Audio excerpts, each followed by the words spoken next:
Assalamualaikum warahmatullahi wabarakatuh. Hai, apa kabar semuanya? Saya harap teman-teman semuanya selalu baik-baik saja ya. Di video kali ini saya akan menjelaskan tentang hasil observasi yang saya dan teman-teman kelompok saya lakukan. Kami melakukan observasi di Cisauk, Tangerang. Kedua sekolah yang kami lakukan observasi ini dua-duanya berada di Cisauk. Yang pertama adalah SMA An-Najah Rumpin Bogor, dan yang kedua adalah Seman 28 Kabupaten Tangerang. Kami melakukan observasi mengenai program dan layanan bimbingan konseling yang digunakan di Seman 28 Kabupaten Tangerang dan SMA An-Najah Rumpin Bogor. Nah, untuk itu, sebelum saya masuk kepada pembahasan hasil dari program dan layanan bimbingan konseling yang digunakan di kedua sekolah tersebut, alangkah baiknya kita harus tahu dulu nih, apa sih layanan dan program bimbingan konseling itu?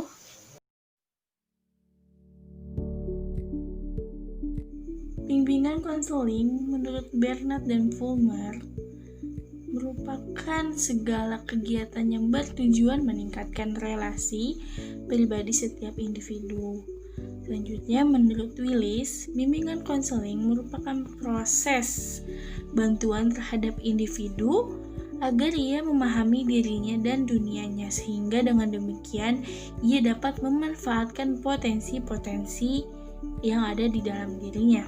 Berdasarkan pendapat para ahli, berarti dapat kita simpulin bahwa bimbingan konseling itu adalah sebuah proses pemberian bantuan kepada individu untuk memahami dan mengenali dirinya dan dunianya, sehingga ia dapat memanfaatkan potensi-potensi yang ada pada dirinya, yang nantinya itu akan meningkatkan relasi pribadi pada setiap individu tersebut. Nah, yang selanjutnya kita masuk kepada layanan bimbingan konseling. Apa sih layanan bimbingan konseling itu?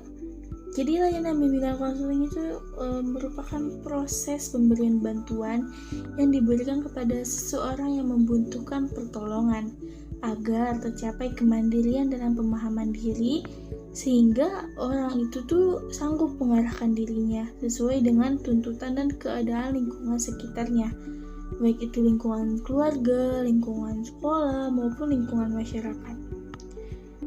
Untuk jenis-jenis layanan bimbingan konseling itu sendiri, diantaranya itu ada layanan orientasi, layanan informasi, layanan penempatan dan penyaluran, layanan penguasaan konten, layanan konseling perorangan, layanan bimbingan kelompok dan konseling kelompok, layanan konsultasi, layanan meditasi, sama layanan advokasi. Nah, yang selanjutnya kita masuk kepada program bimbingan konseling. Program bimbingan konseling itu merupakan seperangkat kegiatan bimbingan konseling yang saling terkait satu sama yang lainnya untuk mencapai tujuan bimbingan konseling yang telah ditentukan. Terus jadi tujuan dari penyusunan program itu apa? Jadi tujuan penyusunan program itu tidak lain ya agar kegiatan bimbingan konseling di sekolah itu dapat terlaksana dengan lancar, efektif, efisien, serta hasil-hasilnya itu dapat dinilai gitu. Nah, untuk jenis-jenis atau macam-macam program itu ada berapa? Jadi jenis-jenis atau macam-macam program itu ada 5 ya teman-teman. Yang pertama itu ada program tahunan.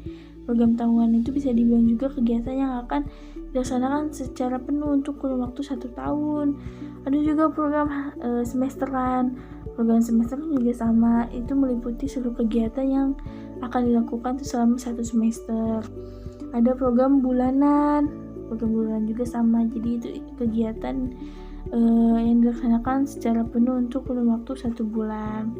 Ada program mingguan. Program mingguan itu isinya kegiatan yang dilaksanakan secara penuh untuk kurun waktu 1 ahad tertentu dalam 1 bulan. Rencananya itu 1 minggu ini bisa untuk membantu kemajuan belajar peserta didik. Ada juga program harian. Program harian itu kegiatan yang berupa kegiatan yang eksklusif ya. Jadi diadakan pada hari-hari tertentu aja dalam 1 minggu. atau bisa juga sih dilakukan secara sehari-hari, boleh juga.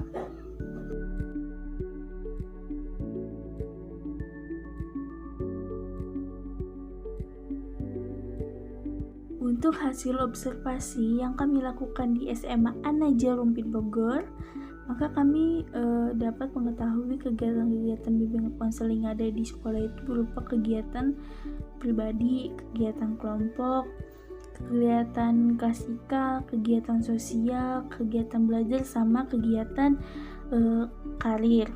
Untuk programnya sendiri itu ada 3, yang dipakai itu cuma ada 3, jadi ada program tahunan, program bulanan, sama program semesteran aja. Kemudian program bimbingan konseling di SMA An-Najah di masa pandemi itu berubah jadi dalam bentuk media saja, karena seperti keadaan sekarang ini kan kita tidak memungkinkan untuk bisa sekolah seperti biasanya gitu, tatap muka. Nah sekarang tuh lebih fokus memberikan motivasi kepada peserta didik yang malas belajar ataupun tidak dan siap dengerin curhatan siswanya itu, tapi melalui media sosial saja. Jadi nggak terlalu berubah, sama saja melayani siswa atau konsultasinya itu tetap ke guru BK, tapi bedanya itu tidak ada secara kelompok ataupun klasikal, tapi hanya online saja. Jadi secara pribadi tapi online saja gitu. Di masa pandemi ini untuk kasusnya itu tidak terlalu fokus ya, jadi nggak ada lagi masalah yang biasanya terjadi, kayak siswa datangnya terlambat, kayak rambut yang gondrong-gondrong itu udah nggak ada, baju yang kurang rapi, rajin itu udah nggak ada. Sekarang itu di masa pandemi itu kasus yang sedang difokusnya itu bagaimana cara buat menertibkan gitu siswa-siswi untuk mematuhi protokol kesehatan. Jadi di masa pandemi ini hanya fokus untuk kebiasaan kegiatan di rumah, seperti menegur mereka nggak pakai masker atau mereka duduknya terlalu berdekatan kayak gitu. Kalau misalkan sekolah daring juga ada siswa yang terlambat masuk Zoom, guru hanya bisa menegurnya secara ringan aja gitu. Setelah kami melakukan observasi di Seman 28 Kabupaten Tangerang, maka kami mendapatkan hasil bahwa sekolah tersebut memiliki kegiatan bimbingan karir, bimbingan belajar, bimbingan sosial, sama bimbingan pribadi. Untuk programnya itu sendiri tuh mencakup pelaksanaan program tahunan, semesteran, sama bulanan. Jadi itu sama aja sama sekolah An-Najah.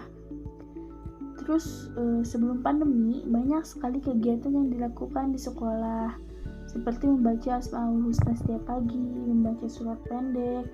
Sebelum mulai pelajaran menerapkan 5S: salam, sapa, senyum, sopan, santun.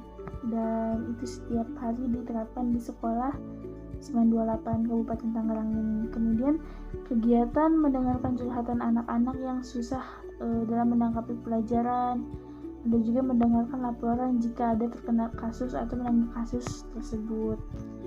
Sedangkan di masa pandemi yang seperti sekarang ini banyak sekali kurangnya, seperti tidak bisa mengkontrol anak yang melanggar, tidak bisa yang tidak membaca Asmaul Husna gitu, tidak membaca surat pendek bersama, dan juga tidak menerapkan 5S tadi. Ada juga metode pembelajarannya yang berubah, karena biasanya tatap muka dan sekarang harus online, tetapi kegiatan belajar mengajarnya sama seperti biasa, normal. Dan jam pelajaran juga berubah, tidak sepadat seperti tatap muka, jadi jam pelajarannya itu dikurangin gitu. Di masa pandemi sekarang juga ini guru-guru hanya mengontrol siswa masuk jam pelajaran melalui Zoom. Biasanya pelanggaran yang sering dilakukan itu pada umumnya itu telat masuk karena ada kendala inilah, ada kendala itulah. Jadi akhirnya guru BK itu melapor dan berinisiatif untuk mengunjungi rumahnya. Kira-kira apa yang dibicarakan oleh anak itu kita cocokkan juga sama orang tuanya gitu. Apakah dia benar-benar bicara jujur atau tidak, seperti itu.